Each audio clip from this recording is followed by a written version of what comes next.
Bienvenue dans les récits extraordinaires de Pierre Bellemare. Un podcast issu des archives d'Europe 1. La Nouvelle-Delhi en mai 1954. C'est la capitale administrative de l'Inde qui vient de se libérer des Anglais. L'indépendance a ramené le calme. Les immenses avenues du quartier gouvernemental sont vides. Ne passent que quelques voitures officielles et des hommes d'affaires qui ont deux particularités: porter une chemise blanche impeccable, aux plis parfaitement repassés, et ne jamais se presser.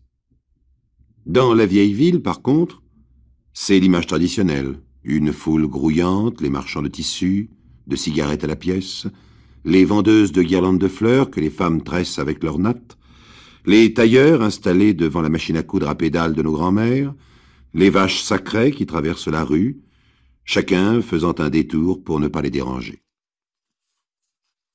Une jeune fille se ferait difficilement un passage dans cette cohue. Oh non qu'elle n'y soit pas habituée, elle habite là, près du Fort Rouge, depuis toujours chez ses parents, mais elle est malade. Elle souffre de maux d'estomac et du ventre. Elle se demande si elle aura la force d'arriver jusqu'à son lit, n'ayant qu'une hâte, se coucher. Elle titube et ne peut s'empêcher de gémir. Personne, bien entendu, ne fait attention à elle. Il y a trop de monde, la vie est difficile en Inde, chacun porte sa croix ici, on y accepte naturellement la souffrance. Le passage sur cette terre, disent les Indiens, est trop bref pour s'en préoccuper. Ah, ça y est, enfin, voici la maison. La jeune fille fait un dernier effort pour y parvenir. Elle s'écroule, évanouie, sur le pas de la porte. Les voisins l'ont reconnue. Son père, sa mère sont accourus. « Satya, Satya, parle-moi, ma petite fille. Dis-moi ce que tu as. » Mais vous voyez bien qu'elle ne peut pas parler. Il faut aller chercher un docteur. Elle a été mordue par un serpent. Mais c'est impossible. Elle était à son travail, au bureau. Alors c'est une insolation. Mais elle ne souffrirait pas comme ça. En revenant à elle, la jeune fille est prise de spasmes violents, mais ne peut réussir à vomir. « Je t'en supplie, Satya, essaie de nous dire ce qui s'est passé. » La jeune fille prononce quelques paroles inintelligibles. Après qu'une ambulance l'ait emmenée à l'hôpital, se présente, à son domicile, le frère de sa meilleure amie Rani, une jeune fille qui travaille dans la même entreprise qu'elle. Le jeune homme s'adresse aux parents. « Satya est rentrée ? »« Oui. Je voudrais la voir parce que ma sœur est malade, très malade. On ne comprend pas ce qu'elle a. Elle est incapable de dire un mot. Il a fallu l'hospitaliser. »« Quoi ? Rani aussi ?» Les deux jeunes filles souffrent du même mal inexplicable, frappées toutes les deux le même jour à la même heure en quittant le bureau.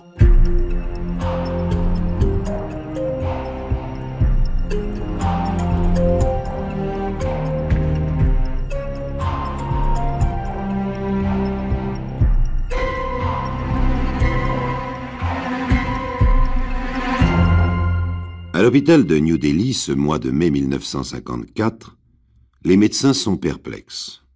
Deux jeunes filles, Satya et Rani, sont dans le coma, mourantes, présentant exactement les mêmes symptômes, sans diagnostic possible. On leur a fait un lavage d'estomac, des prélèvements ont été envoyés au laboratoire. « Vous décidez quoi, docteur ?» demande l'infirmière. « Rien pour l'instant. Il faut attendre les résultats de l'analyse. » Entre un interne. « Excusez-moi de vous déranger, patron. Qu'est-ce qu'il y a encore ? Une urgence ? Une jeune fille qui est arrivée dans le même état que les deux autres. Vraiment. Je ne vous trouve pas drôle, mon vieux. » L'interne a la réputation d'aimer les plaisanteries, même de mauvais goût. « Mais je vous assure, patron, elle est presque paralysée. Elle semble ne plus avoir de pouls. Il faut que vous veniez, sa mère est là. Elle dit que sa fille travaille à la clinique des Jains. Elle aussi ? Et oui. Vous voyez bien que pour une fois, je ne plaisante pas. » La troisième jeune fille, qui vient d'être hospitalisée, s'appelle Ranta. Comme Rani et Satya, elle s'est trouvée mal en quittant son service. Le service d'accueil de cette clinique des Jains, une clinique spécialisée dans le traitement des femmes stériles selon des méthodes ostéopathiques et psychologiques. Une clinique à la mode, très chère, que les milieux médicaux indiens considèrent avec mépris. Un établissement, comme il en existe trop qu'on tolère en pensant qu'ils sont inoffensifs, servant essentiellement à soutirer de l'argent à de riches clientes crédules, oisives. Ranta souffre d'une sorte d'empoisonnement comparable à celui provoqué par le venin d'un serpent, mais sans avoir été mordu par aucun reptile, pas plus que Rani et Satya. De deux choses l'une, remarque le médecin-chef. Ou bien, ces trois filles ont été prises d'un malaise à la clinique, le même malaise en même temps, dû à la même cause. Et alors pourquoi ne les a-t-on pas soignées? Dans une clinique, on aurait pu leur faire un lavage d'estomac tout de suite. On les aurait sauvées. C'était tout de même pas sorcier. Ou bien, il leur est arrivé quelque chose après avoir quitté leur travail. Mais quoi? Et toutes les trois ensemble, puisqu'elles souffrent visiblement de la même intoxication. Appelez la police. Pardon? Je vous dis d'appeler la police. Il faut que nous soyons renseignés, et vite, sur ce qui a pu se passer. Je crains même qu'il ne soit trop tard. Essayons tout de même. Un inspecteur, l'inspecteur Mali, est chargé d'une enquête. Un peu avant minuit, il apporte les premiers renseignements au médecin-chef de l'hôpital.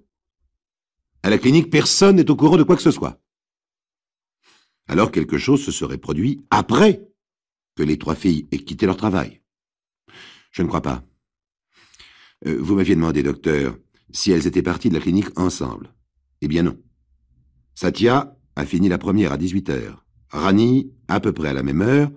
Ranta a été de permanence jusqu'à 20h. Elle a voulu s'en aller avant parce qu'elle ne se sentait pas bien. Donc c'est à la clinique qu'elles ont été empoisonnées, elle et les deux autres. C'est justement ce que j'allais dire. Et vous êtes sûr qu'à la clinique, ils ne se sont aperçus de rien? Entre alors l'infirmière. Docteur, le numéro 26. Ranta? Oui.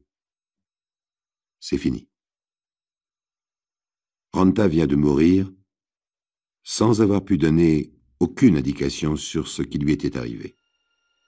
Satya et Rani reprendront-elles connaissance et pourront-elles parler?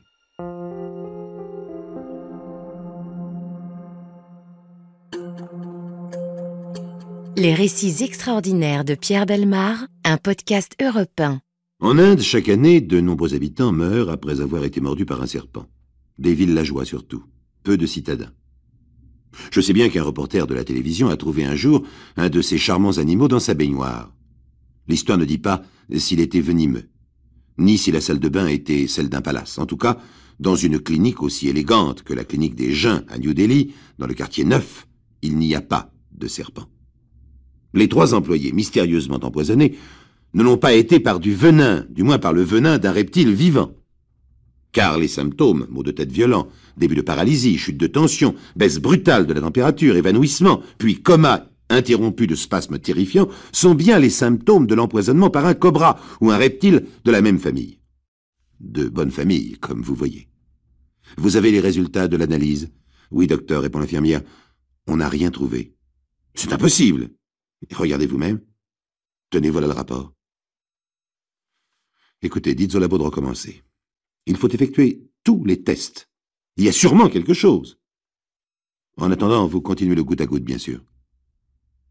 Rani et Satya, dans le coma, sont maintenus en survie avec tous les moyens du bord. Chaque heure qui passe depuis le décès dans la nuit de leur compagne Ranta donne aux deux jeunes filles une chance de s'en tirer, à leur organisme de reprendre le dessus. Alors peut-être elles pourront parler et expliquer ce qui s'est passé. En connaissant l'origine du mal, les médecins sauront mieux comment l'analyser, comment l'enrayer si c'est possible. L'inspecteur Mali, à l'aube, est allé réveiller dans sa villa la directrice de la clinique, Madame Jain. C'est une femme qui a dû être belle autrefois. Elle porte un sari de soie rouge tissé de fil d'or. Mais puisque je vous dis, inspecteur, que les médicaments dangereux sont fermés à clé dans la pharmacie, et les hôtesses n'y ont pas accès. Mais bien sûr que non. Elles sont là pour accueillir les clients. Elles ne bougent pas de leur chaise. Elles sont d'ailleurs beaucoup trop paresseuses, même pour se donner la peine de traverser le hall. Alors, chère madame, elles ont été empoisonnées assises sur leur chaise. Mais c'est ridicule. Je ne vous le fais pas dire. Mais ces petites sottes seront allés manger je ne sais quelle saleté dehors. Les autopsies le prouveront. Il ne s'est rien passé chez moi, je vous assure. Vous allez un peu vite, madame. Les autopsies? Mais une seule de vos employés est morte pour l'instant. Malheureusement, avant d'avoir pu confirmer ce que vous dites, j'espère que les 2 autres parleront. Mais vous me soupçonnez, inspecteur? Mais c'est intolérable! Ah, vraiment, je regrette que mon mari soit en voyage. Il se plaindra à vos supérieurs. Madame Jean paraît vraiment scandalisée d'être ainsi traitée, ce qui ne départit pas l'inspecteur Mali de son calme. Malgré l'heure matinale, une odeur de rhum se mêle dans le salon au parfum de la maîtresse de maison. Du rhum de contrebande, se dit l'inspecteur. Ces gens-là fréquentent certainement les milieux les moins recommandables de cette ville. Il décide donc de ne pas insister et de trouver, grâce à des indicateurs, quelles sont les relations de la famille Jean. Ceux qui trafiquent sur le rhum peuvent aussi fournir d'autres poisons et plus dangereux. La matinée s'écoule sous un ciel plombé, plus de 80% d'humidité dans l'air, 38 degrés à l'ombre. Sur leur lit d'hôpital, Satya et Rani respirent avec peine. Les fenêtres de la salle commune sont garnies de barreaux. Pour se protéger contre qui? Des singes, dit-on, et des rôdeurs. Que peut-on venir voler ici, sinon la vie de 2 jeunes filles? On ne leur demande que d'être jolies et souriantes, a dit Madame Jean, leur patronne. C'est tout ce dont elles sont capables, et encore. Madame Jean oublie seulement que des jeunes filles peuvent aussi souffrir et mourir même à 20 ans. Au début de l'après-midi, le médecin-chef téléphone à l'inspecteur et lui annonce le décès de Rani.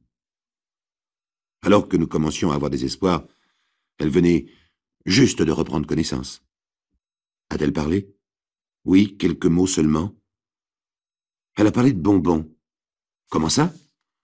Oui, elle aurait mangé des bonbons. Il faudrait savoir si à la clinique, quelqu'un lui en a offert et quelle sorte de bonbons. Je m'en occupe tout de suite. Dépêchez-vous, si nous le savions, nous pourrions peut-être sauver la 3e fille.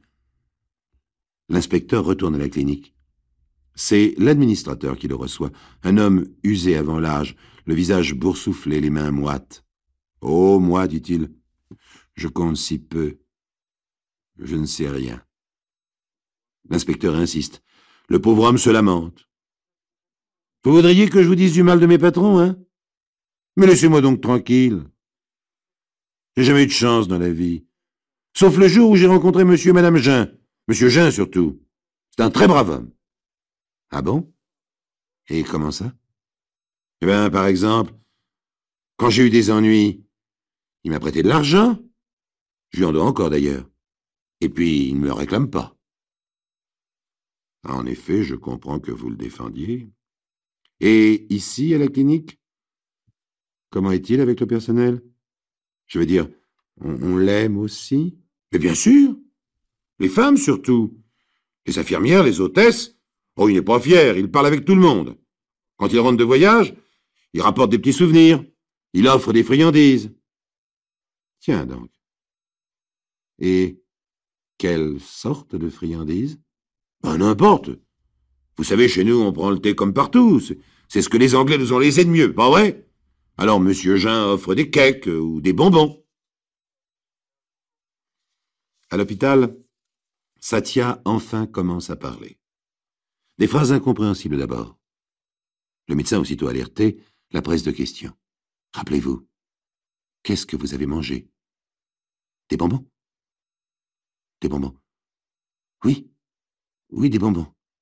Qui vous les a donnés? Monsieur Jean? Non, non, non, pas lui. Qui alors? Allons, faites un effort, il le faut.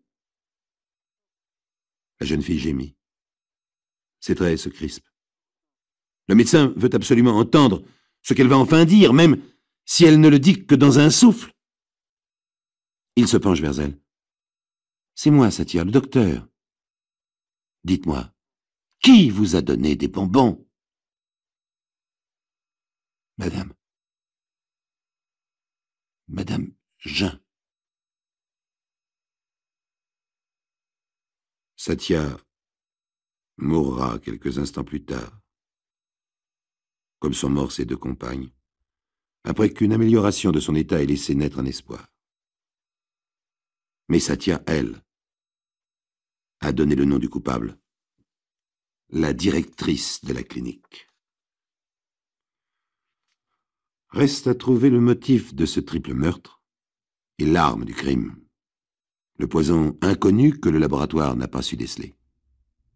Un mandat d'arrêt est lancé contre Madame Jean. Celle-ci a disparu de son domicile sans laisser d'adresse. Par contre, Monsieur Jean, lui, rentre de voyage, et ne se doutant de rien, il tombe entre les mains des policiers venus chercher sa femme. On l'interroge. C'est un homme naïf et charmant. Il ne pense qu'à profiter de la vie, rire de tout et de rien, faire la cour aux femmes, notamment aux hôtesses de la clinique. Et quoi? Marivauder, offrir des fleurs et des bonbons à des jeunes filles aussi insouciantes et légères que lui, pouvait conduire à un rendez-vous, pas un rendez-vous galant, un rendez-vous avec la mort. Mais il ne peut y croire. Mais ce n'est pas vrai, inspecteur, c'est une mauvaise plaisanterie. Hélas, non, monsieur. Mais enfin, pourquoi? Mais je n'étais même pas là. Pourquoi? Monsieur Jean ne peut comprendre que sa femme, lasse d'entretenir un homme qui menait la Dolce Vita pendant qu'elle dirigeait la clinique, ait eu l'idée de se venger. Ah, son mari papillonnait avec les hôtesses, ces jeunes sottes, qui, parce qu'elles plaisaient au patron, se moquaient de la patronne, leur vieille patronne. Ah, il leur offrait des bonbons quand il était là. Eh bien, pendant son absence, elle leur en offrirait, elle aussi, les mêmes. Ou presque. À propos, dit l'inspecteur une semaine plus tard au médecin-chef, ça y est, nous connaissons le poison. Oh, c'est un saint homme qui l'a fourni à Madame Jean. Celui que l'inspecteur Mali appelle le saint homme est une sorte de sorcier qu'on trouve dans les bouges indiens, ces magasins bistrots où tout se vend, y compris le rhum de contrebande qui parfumait la villa de la propriétaire de la clinique. La drogue aussi. Alors, vous me le donnez, ce poison, inspecteur? Il faut le faire analyser. Mais je ne vous ai pas dit que je l'avais, docteur. Je vous ai dit que nous connaissions sa provenance. Nous avons un témoin, le vendeur. C'est l'essentiel pour le procès. Ah, pourtant, ça m'aurait intéressé d'en avoir. Vous seriez déçu. Ce n'est jamais le même. Voyez-vous, ils écrasent des têtes de serpents, ils les font mijoter avec je ne sais trop quoi. Et la police laisse faire. Hatcha. Oui, hatcha. Comme disent toujours les Indiens en hochant la tête, ce qui signifie « c'est comme ça, pas autrement ». Résigné d'avance à l'incompréhensible volonté des divinités quelles qu'elles soient. Ah, pour votre information, je vous signale que Madame Jean a été arrêtée dans une gare alors que le train qu'elle avait pris pour s'enfuir y stationnait depuis plus d'1 heure sans raison apparente. Son nom restera dans l'histoire car elle a été la première femme pendue dans la Nouvelle République de l'Inde.